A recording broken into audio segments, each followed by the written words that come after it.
मध्य प्रदेश की वादियों में बसा एक खूबसूरत गांव, लेकिन इस गांव में छिपे थे कुछ ऐसे भयानक रहस्य जिन्होंने उस सदी में निवास करने वाले साहसी लोगों के दिल में भी एक खौफ पैदा कर रखा था।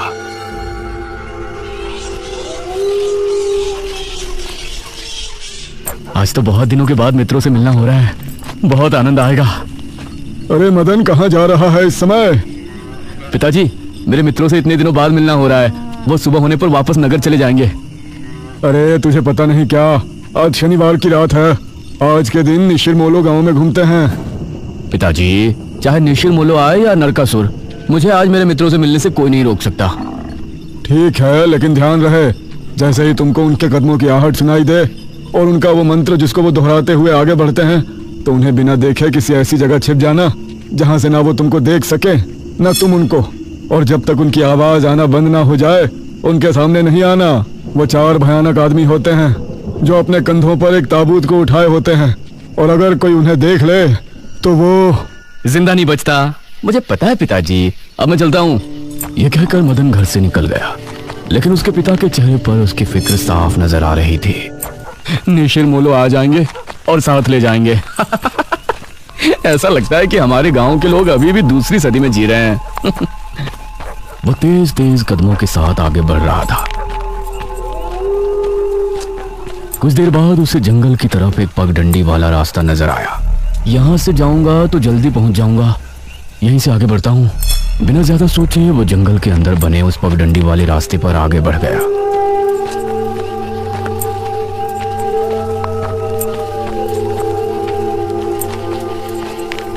आज तो बहुत मजा आने वाला है, मिलकर खूब मदिरा पान भी करेंगे।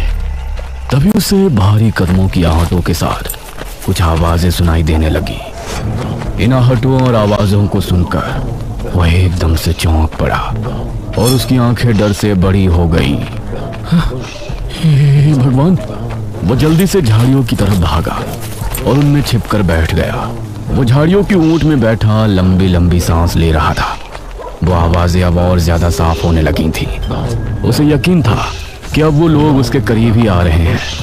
उसने धीरे धीरे छिपकर अपनी एक आंख से उनको देखा और वो हैरान रह गया।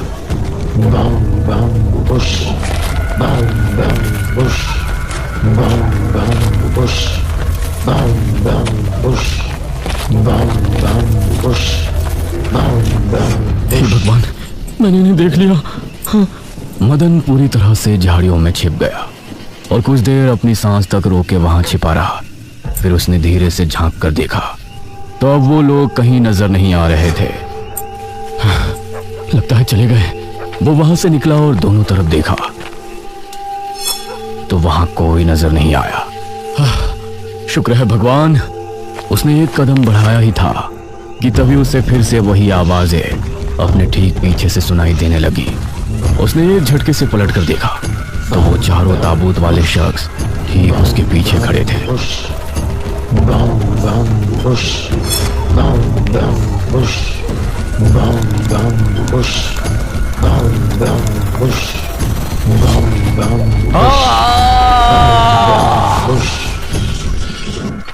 इस तरफ जब देर रात भी मदन वापस नहीं लौटा तो उसके पिता को उसकी चिंता होने लगी। उसने गांव के एक आदमी विपुल को साथ लिया और जंगल की तरफ रवाना हुआ।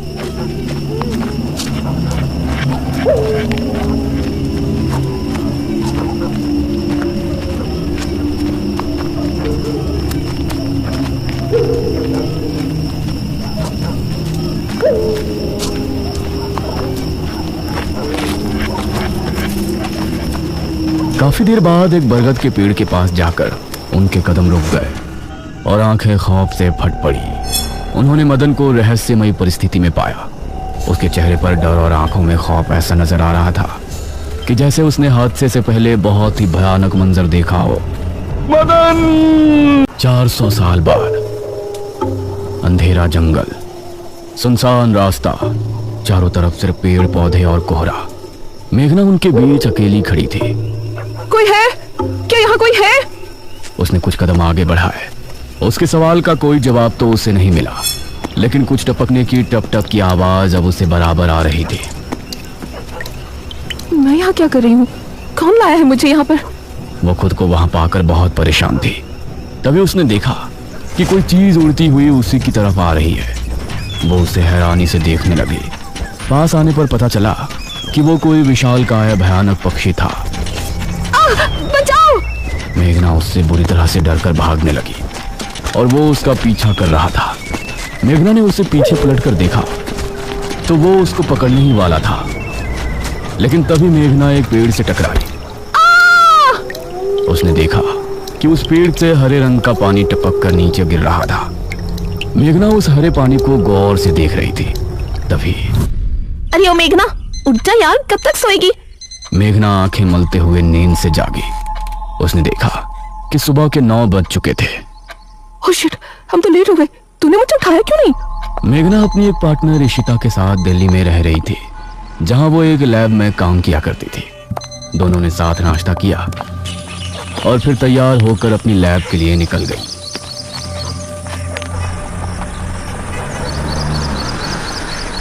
तेरा ऑमलेट खा खा कर मेरा पेट खराब हो चुका है। रोजाना कच्चा ही बना कर दे देती है। शुक्र मना कि कच्चा भी खाने को मिल तो रहा है। तेरे भरोसे रहेंगे तो वो भी नहीं मिलने वाला। सोकर ही 9 बजे उठती है।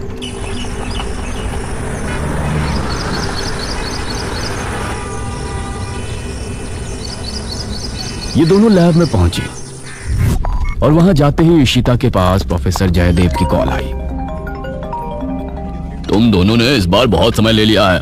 जो एंटीडोट बनाने का काम तुमको दिया था वो पूरा करोगे या नहीं?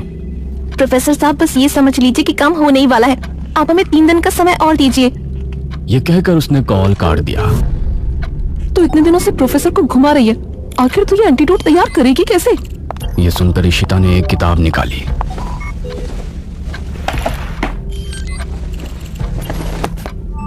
यार देख ये किताब, इसमें बहुत से ऐसे लिक्विड के बारे में लिखा है जिनकी कहानी पुरानी दंत कथाओं और लोक कथाओं से जुड़ी है।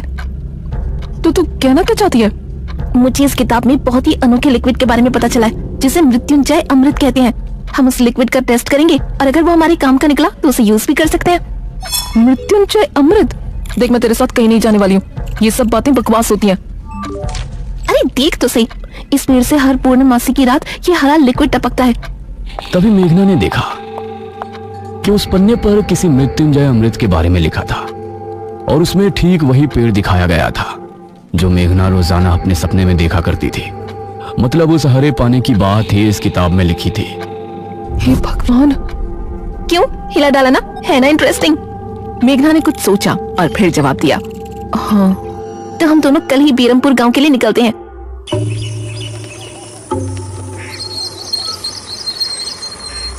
ये दोनों अगली सुबह ही बस से बेरमपुर के लिए निकल गई।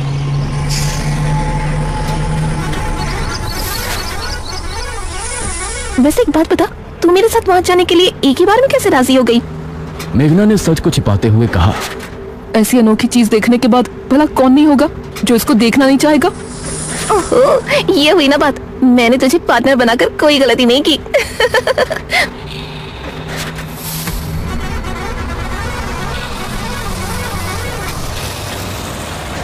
ये दोनों 5 घंटे के सफर के बाद एक जगह उतरी। इनके ठीक सामने एक बड़ा सा गेट था जिस पर नाम लिखा था बेरमपुर। इशिता और मेघना ने जैसे ही गेट के अंदर कदम रखा तो अचानक से मौसम बदला। सूरज मानो बादलों के पीछे छिप गया और एक हवा अपने साथ आंधी ले आई। अरे वाह, गांव का मौसम तो बहुत ठंडा है। इधर गांव के लोग भी अचानक बदलते मौसम को देखकर हैरान रह गए। अरे ये क्या, अभी तक तो काफी गर्मी थी, ये अचानक आंधी कहां से आ गई? मुखिया जी, लगता है बारिश भी जरूर आएगी। इधर मेघना और इशिता दोनों ही गांव की तरफ बढ़ रही थी। यार ये गांव के लोग ठीक तो होंगे ना? गांव के लोग तो ठीक ही होते हैं, अजीब तो हम शहर वाले होते हैं। ये बात तो तूने बिल्कुल पते की कही। इशिता और मेघना दोनों गांव के चौक पर पहुंची। वहां एक कुआं भी था और वहीं मुखिया भी 2 आदमियों के साथ खड़ा था। अरे बच्चियों, तुम दोनों कौन हो? अब नमस्ते जी, मेरा नाम इशिता है और ये है मेरी दोस्त मेघना। अच्छा बेटा, वैसे हमारे गांव में किस वजह से आना हुआ? वो असल में वो अंकल, हम लोगों को अपनी स्टडी के लिए 5 गांवों के बारे में लिखना है, इसलिए हम लोग यहाँ आए हैं। इसके बाद और 4 गांवों में जाएंगे। ओह अच्छा, फिर तो ठीक है बच्चों, हम तुम्हारी जितनी हो सके उतनी मदद करेंगे। जी अंकल, क्या हमें यहाँ कुछ दिन के लिए रहने के लिए कोई घर मिलेगा किराए पर? अरे बच्चों, तुमको किराए की घर की क्या जरूरत है? तुम दोनों जब तक चाहो मेरे ही घर में रह सकती हो। ठकुराइन वैसे भी लड़कियों से बहुत प्यार करती है। जी शुक्रिया अंकल।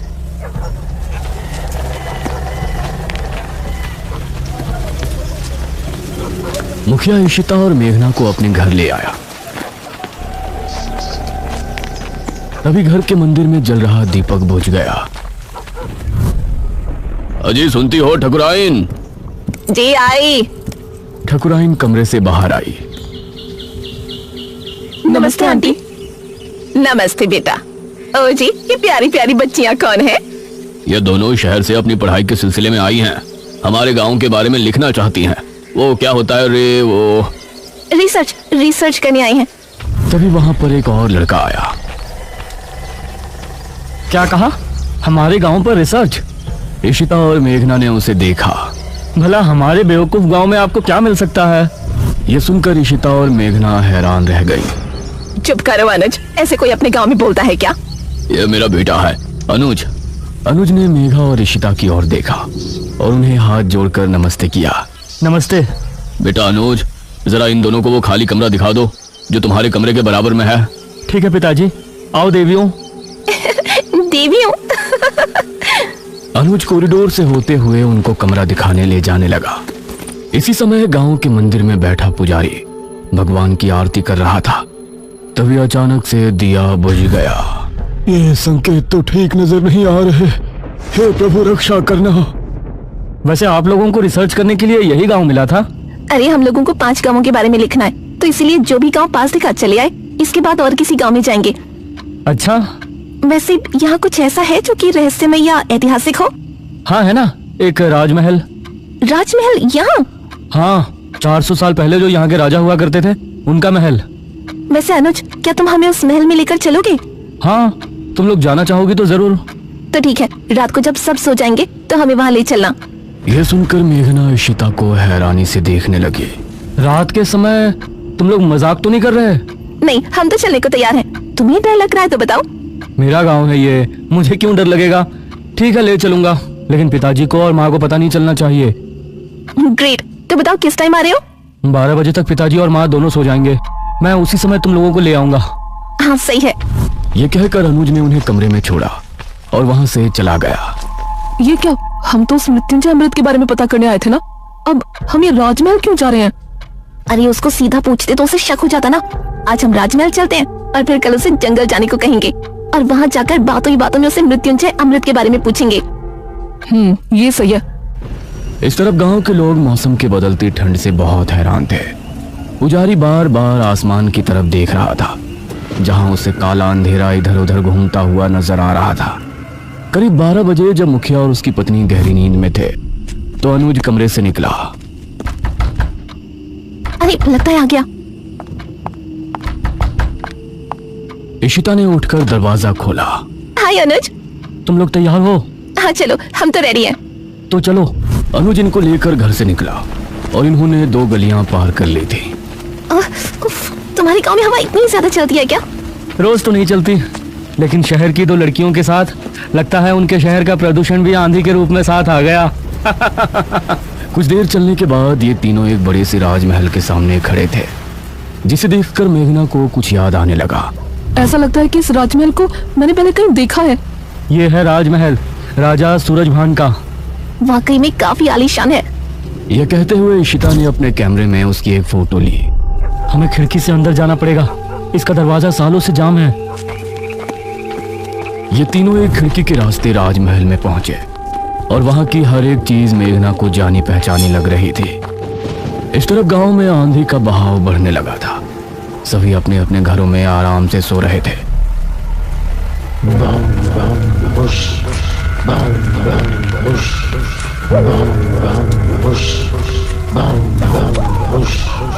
अरे ये आवाज तो निशिरमोलो। गांव के सभी लोगों के दिलों में खौफ उतर आया। उसी समय मुखिया के कमरे में गांव का पुजारी हड़बड़ाता हुआ पहुंचा। मुखिया जी उठिए। मुखिया चौंकता हुआ नींद से जागा। क्या हुआ पुजारी जी, इतनी रात में आप? गांव में निशिरमोलो की आवाज गूंज रही है। सब बहुत डरे हुए हैं। पुजारी जी, ये कैसे हो सकता है? निशिर मोलो यहाँ कैसे आ सकते हैं? वो तो कई सालों पहले सो गए थे। जरूर कुछ ऐसा हुआ है जिससे वो जाग उठे थे। हमारा मन बहुत विचलित हो रहा है। गांव के सभी लोग अपने अपने घरों में जाग चुके थे और डरे बैठे थे। यह आवाज सभी के दिलों में खौफ पैदा कर रही थी। मेघना, इशिता और अनुज तीनों इस बात से बेखबर राजमहल में घूम रहे थे। ये कैसी आवाज है? हाँ, मैंने भी सुनी। ऐसा लग रहा था कि कोई सिपाही भारी जूतों के साथ गलियारे में चहलकदमी कर रहा है, लेकिन दूर दूर तक कोई नजर नहीं आ रहा था। उसी समय गांव के 2 आदमी संपत और कप्ता जंगल की सरहद पर बैठे हुए जुआ खेल रहे थे। अरे संपत यार, चल घर चलते हैं, अब बहुत समय हो गया।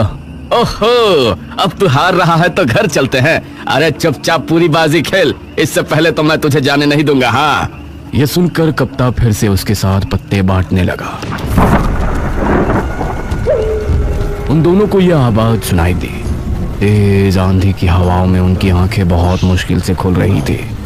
उन दोनों ने देखा कि सामने से 4 आदमी अपने कंधों पर एक ताबूत उठाए मंत्र पढ़ते हुए चले आ रहे हैं। संपत और कप्ता इससे पहले कुछ करते, वो चारों आकर उनके सामने रुक गए।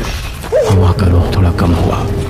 वो चारों अपनी लाल चमकती आंखों से संपत और कप्ता को घूर रहे थे। इधर इशिता, मेघना और अनुज को एक दरवाजा खुलने की तेज आवाज सुनाई दी और वो चौंक पड़े। न जाने उस दरवाजे से कौन निकला, जिसको देखकर ये तीनों चौंक पड़े। वहीं संपत और कप्ता के सामने खड़े वो चारों शख्स जो कि निशिर मोलो थे, उनके कंधों पर रखा ताबूत खुल गया और उसके खुलते ही संपत और कप्ता की चीख पूरे गांव के लोगों ने सुनी, जिसे सुनकर सभी गांव के लोग डर गए। ये किसकी चीख थी जी? निशिर मोलो, ये चीख किसी अनहोनी की संकेत थी। निशिर मोलो आखिर कौन है? क्या है मृत्युंजय अमृत? और क्या संबंध है मेघना का इन सब से? इन सभी सवालों के जवाब जानने के लिए हमारे साथ जुड़े रहिए इस कहानी के अगले भाग में भी।